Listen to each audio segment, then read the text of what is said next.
Yo, it's your boy Danté Knows, and I'm here chatting with Milky right now. Who gon' comfort me when this letter coming down? Anxious can engage in back and forth. Who's around? Who gon' catch me when I'm coming down? Hella high, think I hit my peak.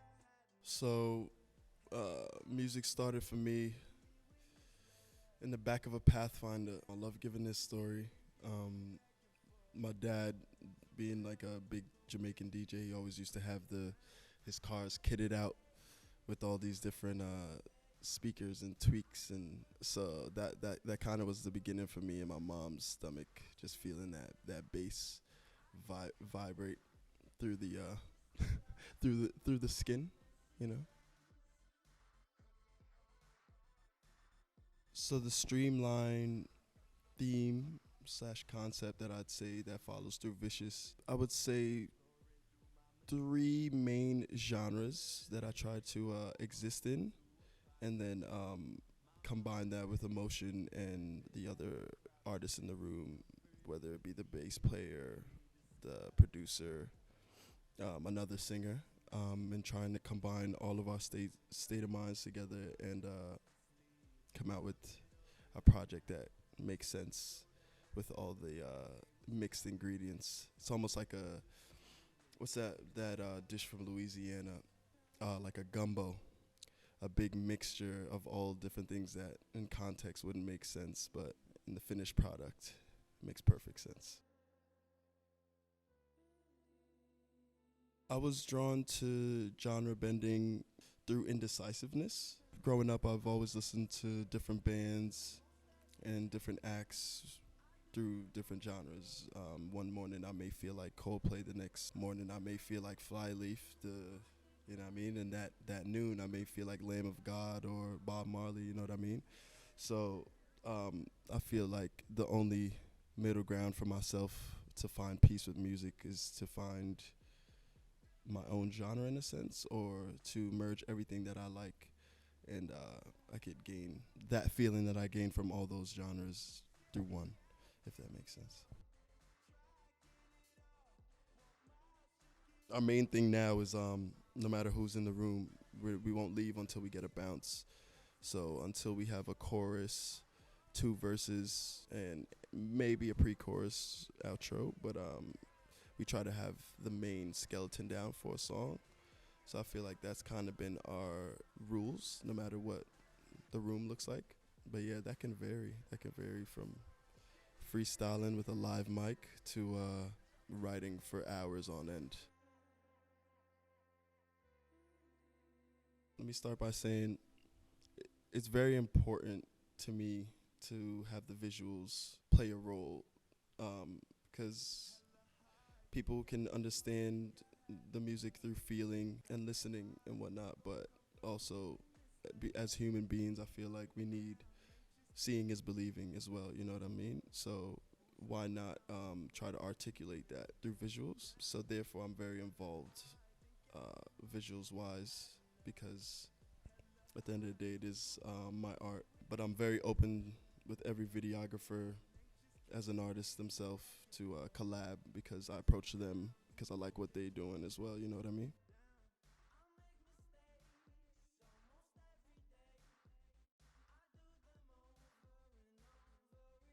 So if I was to choose a song from the EP to turn someone into a diehard fan, for me, I think that would have to be Forever. I feel like it's one of the more underrated songs, but I do feel like it's the most relatable in a sense to, yeah, I feel like Forever covers all different parts, because it's the song is about gaining a relationship with aging and getting older and accepting it, and you know what I mean, and yeah, just the inner thoughts.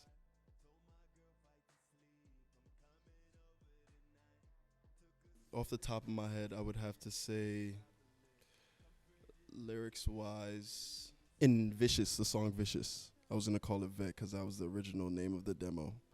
that would have been very misleading. But in the opening line, Jamie, my friend Jamie Rendell from Willing the People, he says in the chorus, I make mistakes almost every day, and I do them all over and over again. I spin my web, I get caught in it, and I'm twisted up in my own mercy place. Sorry. But yeah, I feel like saying so little, it says a lot at the same time. I just feel like everyone, no matter if you waking up and you feel like you have a good day every day, everyone's in their own, at the mercy of themselves, at the mercy of their own thoughts. And it may not just be your experiences, but how you deal with them. So the major differences between New York and Sydney music-wise is the most vague description would be oversaturation. Over there, there are way more artists. But that being said as well, because of my recent trip, I was able to regain the understanding of there's something for everyone there in a sense, you know what I mean? I feel like there's a lot of people here who are pioneers of things that they don't even know it yet, because there's a few genres that are very new to Australia and Sydney. The difference would be in New York, most of those genres have evolved into several subgenres. Meanwhile, here it's still being carved and formulated, which is a beautiful thing. And me being someone who I like being the new kid. I like being new to things and trying new things, you know what I mean? So coming to Sydney, it felt really good to just have that refreshing breath of fresh air and just see all this new creativity from a perspective that I wouldn't have seen it due to New York being oversaturated. Sydney artists, I'll be here all day. Off the top of my head, I'm going to say definitely Goldfang. Goldfang is definitely an artist that most people know about him, and they're waiting to see what's coming next for him. And I could tell you right now, big things. Another artist, Maxine. She's a phenomenal singer. Supposed to be giving me singing lessons as well, so I'm a little less scratchy and out of key and tune. Know so many artists. Fishing with Guns. It's a new act that just started up. Another band, Nana Clump Band. They're really, really good, really dope. And Monkey Dot. Shout out to Monkey Dot. They just started last year. It's a group of young kids, like 16 to 18 years old, doing their thing. Look out for them. They're gonna be going crazy. And Raj Mahal. If you come to a Danté Knows show, you're going to expect to see the trouble. You're going to expect to see people having fun, people letting loose.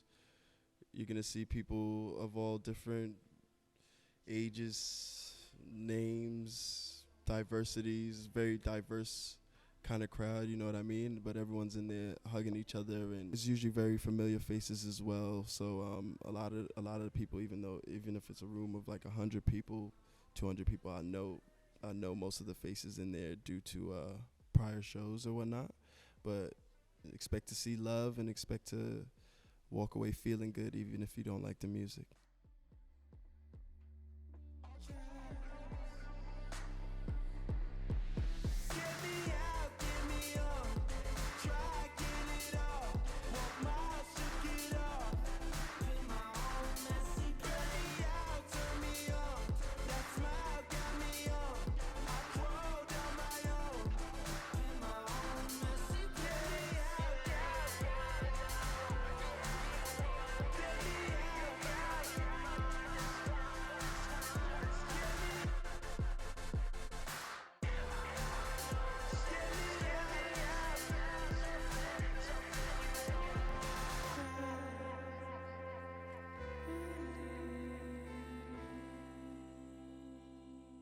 Lil Wayne,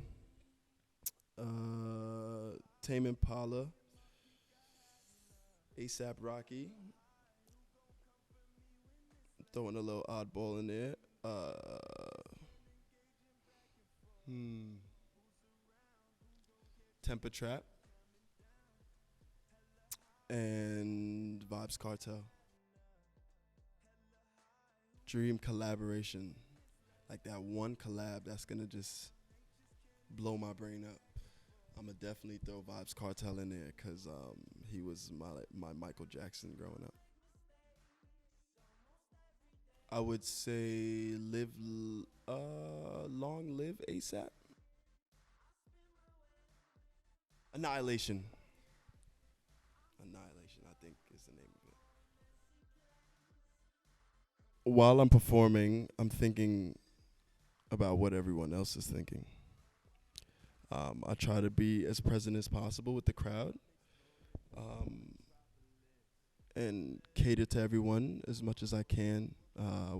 I like when I perform. I like to speak to people versus just, hey, everyone, look at me, look what I'm doing. I often fight the urge of coming down off of the stage and just partying it with everyone. I think what keeps me up there is knowing that if I'm not performing, I don't think everyone will still dance. Ooh, Miley Cyrus. Childhood song, Elephant Man, Pond the River. Changed my childhood forever. The first concert I went to was technically not really the traditional concert. It's called Labor Day in New York. So where they have several floats going around, but it gives the vibe of a concert or a festival. Thousands of people, hundreds of thousands of people walking around, listening to music with legendary acts performing on different floats. I would have to give it to. It's between two performances. Actually, I'm sorry, three. It sounds very crazy, but three performances. I was in LA recently and I saw Jonathan Richardson perform. I had no idea of the artist beforehand prior to that, but just the way how he captivated the entire crowd moved me.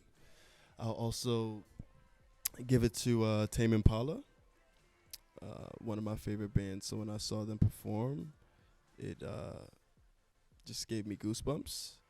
And then possibly for the third, I would have to say Sticky because I didn't know anything. I didn't hear the music for like probably like a year to 2 years while knowing Patty. But then when I got to see them perform live, yeah, it just moves me because I got to see the vulnerable side. Spice Girl all the way. Cayenne Pepper. I had a dream location to perform at, and then I performed there. Um, Shout out to the Merrickville Bowling Club. Been going there for around 4 years, and finally got to perform there like 2 months ago. Shout out to Bootleg Rascal for getting us on that. Well, honestly, I feel no guilt of listening to anything. I would listen to Kelly Rowland in a room full of gangsters. But I will say right now, the Horrors, like, 'cause that's one band that I don't care what room I'm in, I'm going to throw them on. And, like, even in Brooklyn, I tested that out a couple times. It didn't go too well with the crowd, but, you know, sometimes you can't always DJ for everyone. You got to DJ for yourself, too, you know. I believe that Lil Wayne has done a lot for the music industry, way more in than people can fathom when it comes to not just the genre of hip hop and rap, but also the business of music and uh, starting to teach people independency and wanting to own their own thing. Like when Cash Money and Young Money, when I was younger, I had no knowledge of labels, but they made me want to know more. You know what I mean?